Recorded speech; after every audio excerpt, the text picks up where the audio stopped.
Hello friends, welcome to AHT times channel. Friends, మన యొక్క తెలంగాణ రాష్ట్ర వ్యాప్తంగా మహిళలకు సంబంధించి మనకేంటంటే ఒక్కొక్క మహిళకు అమౌంట్ అనేది విడుదల చేయబోతున్నారు. అయితే ఈ అమౌంట్ మీరు పొందాలంటే తప్పనిసరిగా ఈ యొక్క అర్హతలు అనేది ఉండాలి. అలాగే మీరు ఈ యొక్క అమౌంట్ అనేది పొందాలంటే తప్పనిసరిగా మీరు ఏంటంటే మీ యొక్క బ్యాంకులకు ఈ 4 అనేది కంప్లీట్‌గా అయితే చేసుకొని అయితే ఉండాలి.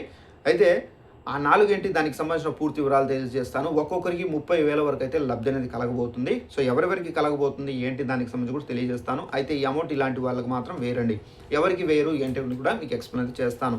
మన యొక్క తెలంగాణ రాష్ట్ర వ్యాప్తంగా తెలంగాణ ప్రభుత్వం అధికారంలోకి రాకముందే మనకేందంటే సూపర్ 6 అయితే మనకు కొన్ని హామీలను అయితే ప్రకటించారు. ఇందులో కొన్ని అమలు పరిచారు. మరికొన్ని ఏందంటే ఇంకా పెండింగ్‌లో అయితే ఉన్నాయి. అయితే తెలంగాణ రాష్ట్ర ప్రభుత్వం మహిళలను ఉద్దేశించి ఏందంటే మనకు మహాలక్ష్మి అనే పథకాన్ని అయితే తీసుకొచ్చారు. ఈ మహాలక్ష్మి పథకంలో మనకు 3 కేటగిరీలకు సంబంధించినటువంటి పథకాలు అయితే ఉన్నాయి. ఒకటి మనకు ఉచిత బస్సు, సెకండ్ వన్ చూసుకున్నట్లయితే మనకు ₹500కే గ్యాస్ సిలిండరు, ఇది 2 మనకు అమలు చేశారు. బట్ మూడవది చూసుకున్నట్లయితే మనకు మహిళలకు సంబంధించి మహాలక్ష్మి పథకంలో భాగంగా రూ. 500 అనగా ప్రతి నెల రూ. 2,500 వారి యొక్క బ్యాంకు ఖాతాలు అయితే వేయబోతున్నారు. అయితే ఈ పథకానికి సంబంధించి చర్చలు అయితే జరుగుతున్నాయి. అయితే ఈ పథకానికి సంబంధించి తెలంగాణ రాష్ట్ర వ్యాప్తంగా ఉన్నటువంటి మహిళలు ఎవరైతే ఉన్నారో తెలంగాణ రాష్ట్రంలో పుట్టిన వారైతే ఉండాలి. అలాగే వారి యొక్క రేషన్ కార్డు ఉండాలి, ఆధార్ కార్డు ఉండాలి. నెక్స్ట్ వచ్చేసి వారికి సంబంధించినటువంటి ఇన్కమ్ క్యాస్ట్ సర్టిఫికేట్ ఉండాలి. అలాగే వారికి సంబంధించి బ్యాంక్ అకౌంట్ అనేది ఉండాలి. Passport size photos 2 passport size photos అనేది కంపల్సరీగా అయితే ఉండాలి. ఇవన్నీ మీరు రెడీగా పెట్టుకోవాలి. ఈ డాక్యుమెంట్స్ అనేవి మీరు తీసుకొని వెళ్ళి అప్లై చేసుకోవాల్సి అయితే ఉంటుంది. అయితే ఈ ₹30,000 మీరు పొందాలంటే తప్పనిసరిగా మీ యొక్క బ్యాంకు ఖాతాలకు ఏంటంటే ఈ 4 మస్ట్ అండ్ షుడ్ బి చేసుకోవాలి. సో బ్యాంక్ అకౌంట్లు ఇవ్వాలంటే తప్పనిసరిగా మీరు ఈ 4 అనేది చెక్ చేసుకొని మీరు ఇవ్వాల్సి అయితే ఉంటుందండి. ఆ 4 ఏంటంటే ఫస్ట్ ఆఫ్ ఆల్ మీ యొక్క బ్యాంక్ అకౌంట్ అనేది యాక్టివేషన్లో ఉందా లేదా అనేది చెక్ చేసుకోండి. ఒకవేళ యాక్టివేషన్లో ఉంటే కనుక మీ యొక్క బ్యాంక్ అకౌంట్కి మీ యొక్క ఆధార్తో లింకప్ చేశారా లేదా అనేది కూడా చెక్ చేసుకోండి. ఒకవేళ మీ యొక్క బ్యాంక్ అకౌంట్కి మీ యొక్క ఆధార్తో లింకప్ చేసి ఉంటే కనుక మీ యొక్క మొబైల్ నెంబర్తో మీ యొక్క బ్యాంక్ అకౌంట్కి లింకప్ చేశారా లేదా చెక్ చేసుకోండి. అలాగే లాస్ట్ వన్ చూసుకున్నట్లయితే NPCI, national payment corporation of India.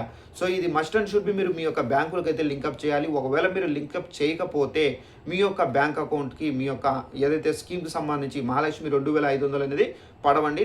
So మీరు తప్పనిసరిగా ఎన్పిసి అనేది చేసుకుంటేనే మీకు ఈ డబ్బులు అనేది పడతాయి. అలాగే కొంతమంది మహిళలకు ఈ అమౌంట్ అనేది వేయరు. ఎవరికి వేయరు ఏంటని చూసుకున్నట్లయితే మన యొక్క తెలంగాణ రాష్ట్ర వ్యాప్తంగా ముఖ్యంగా హైదరాబాదు నగరంలో ఏంటంటే చాలామంది వలసదారులు అంటే వేరే రాష్ట్రాల నుంచి అంటే బాంబే నుంచి వేరే రాష్ట్రాల నుంచి వచ్చి నివసిస్తూ వాళ్ళు పనులు అయితే చేసుకుంటూ ఉన్నారు. సో అయితే వాళ్ళ దగ్గర ఏంటంటే రేషన్ కార్డు ఉండదు, ఆధార్ కార్డు ఉండదు. అలాగే వాళ్ళు ఇక్కడ పుట్టినట్టుగా కూడా సర్టిఫికేట్ కూడా అయితే ఉండదు. సో దీని ద్వారా ఏంటంటే వాళ్ళు ఈ పథకానికి సంబంధించి అనర్హులు అయితే గుర్తింపబడతారు. అయితే ఎవరైతే ఇక్కడ పుట్టి ration card, Aadhaar card documents అనేది ఉంటాయో, ఓటర్ ఐడి కార్డు కానీ డాక్యుమెంట్స్ ఉంటాయో వారు మాత్రమే ఈ మహాలక్ష్మి పథకానికి సంబంధించినటువంటి 2,500 అంటే మనకు ఒక సంవత్సరానికి 12 నెలలు కాబట్టి 2,500 ఇంటూ 12 అనేది మనకు ₹30,000 అవుతాయి. కాబట్టి ఈ ₹30,000 మీ యొక్క ఖాతాలో జమ కావడం అయితే జరుగుతుంది. సో ఇదండి మనకు ఉన్నటువంటి ఇన్ఫర్మేషన్. ఈ వీడియో మీకు నచ్చినట్లయితే లైక్ చేసుకొని ఛానల్ను ఫాలో అవుతానండి. Thanks for watching this video. All the best.